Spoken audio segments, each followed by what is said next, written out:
안녕하세요. 탈 것을 리뷰한 남자 홍어입니다. 저번 시간에 이어서 미래에 주목해봐야 할 전기 바이크를 좀 더 살펴보겠습니다.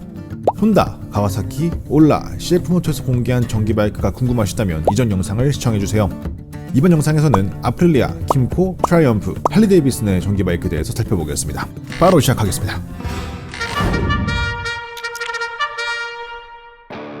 가장 먼저 아프릴리아에서는 아프릴리아 일렉트리카라는 프로젝트로 전기 모델을 공개했습니다.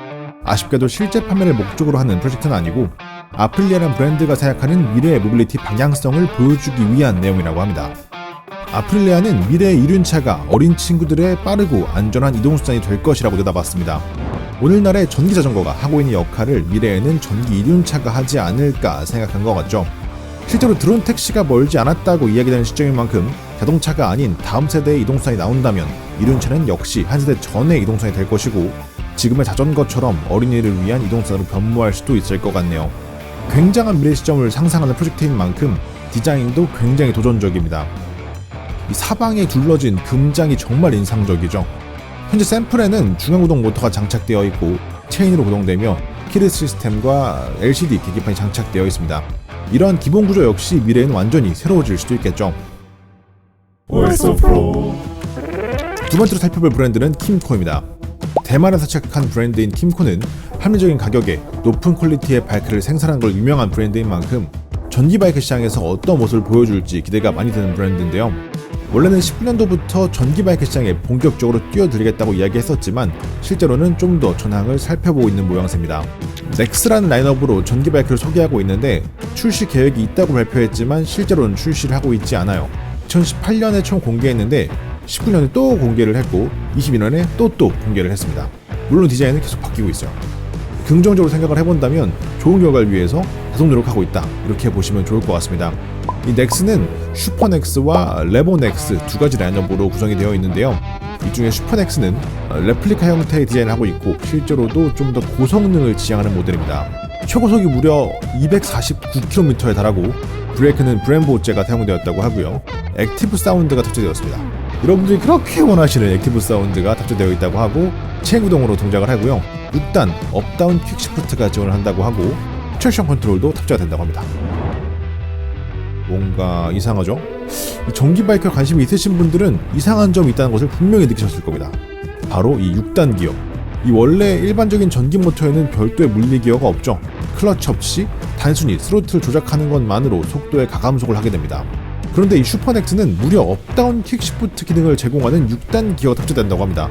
여기에 사운드 제너레이터까지 들어가니까 이 전기 바이크의 꿈꾸던 이상적인 모습이죠. 굉장히 많은 기대가 되는 부분입니다. 단 우리가 잊지 말아야 할 것은 할리데이비슨의 라이브와이어 역시 물리기어를 탑재할 출시하는 것을 목표로 진행했던 모델이라는 겁니다.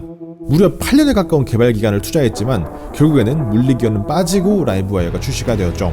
그리고 대부분 라이더들은 여기서 정말 많은 안타까움을 이야기했었습니다.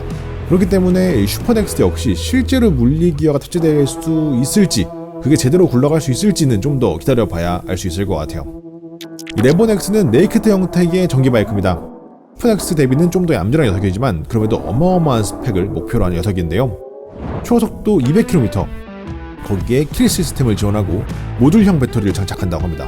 아마도 후속작 또는 슈퍼넥스와 호환을 위해서겠죠. 참고로 배터리를 호환한다는 것은 생각보다 쉽지 않은 일이지만 플랫폼을 잘 만들어낸다면 굉장히 이점이 많은 방식입니다. 그렇기 때문에 킴코에서 노력을 하려고 하는 모습으로 보이고요. ABS를 지원하고 그 외에 모터, 배터리, 가격 등은 아직 내용이 전혀 없습니다. 여러분이 보시기엔 어떠신가요? 사실 저는 이 디자인이 호불호가 좀 많이 갈릴 것 같은 형태라서 이게 좀 걱정이 돼요. 그 이외의 방향성은 꽤나 많은 기대를 하게 만드는 것 같습니다. 세 번째로 살펴볼 브랜드는 트라이엄프입니다. 트라이엄프는 클래식 모터사이클을 대표하는 회사로 사실 전기 바이크와는 잘 어울리는 느낌은 아니지만 영국을 대표하는 바이크 브랜드로서 미래의 바이크에 대한 개발을 놓칠 수는 없었던 것 같습니다. 영국의 4개 회사가 모여 전기 바이크 프로젝트인 TE1을 진행했으며 성공적으로 마무리했다고 발표했는데요.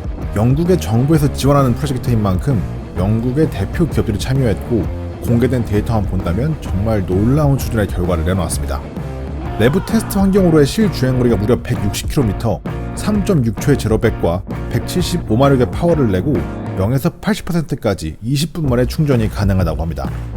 일반적으로 실주행거리 160km의 고성능 바이크들의 경우 0에서 80%까지 충전을 하는데 보통 1시간 내외의 시간을 필요로 한다는 것을 생각해보면 정말 엄청난 수준입니다.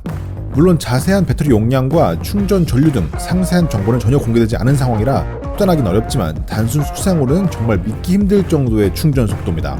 더욱 놀라운 건 전체 중량이 단 220kg, 경쟁작 대비 훨씬 가벼운 무게에 거의 동등한 주행거리를 보여줘서 경쟁 모델 대비 약 25% 정도의 중량 대비 전력비를 구현했다고 합니다.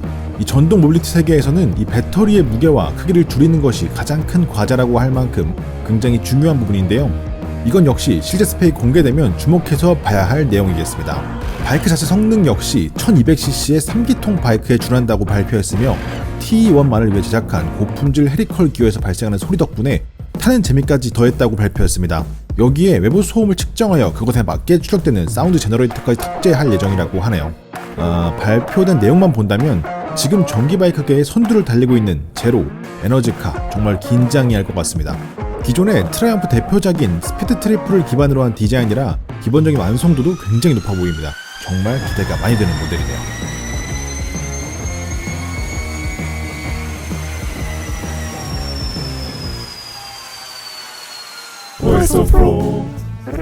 마지막으로 살펴볼 브랜드는 할리-데이비슨입니다.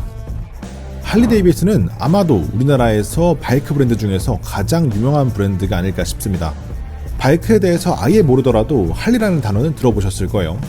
할리하면 떠오르는 이미지는 쿵쾅거리는 배기음과 높게 솟은 핸들바, 뭔가 이 상남자스럽고 굉장히 큰 바이크를 떠올리게 하죠. 이런 특성이 전기와는 굉장히 괴리가 있어 보이지만 실제로 할리는 전 세계 메이저 바이크 브랜드 중에서 가장 먼저 전기 바이크에 대한 개발을 시작한 브랜드 중에 한 곳입니다. 결과가 아주 좋지는 않았지만 말이죠. 할리의 첫 번째 전기 바이크인 라이브와이어에 대한 내용이 궁금하시다면 우측 상단을 클릭하셔서 리뷰 영상을 시청해주세요. 오늘은 라이브와이어의 후속 모델인 S2 델마르에 대해서 살펴볼 겁니다.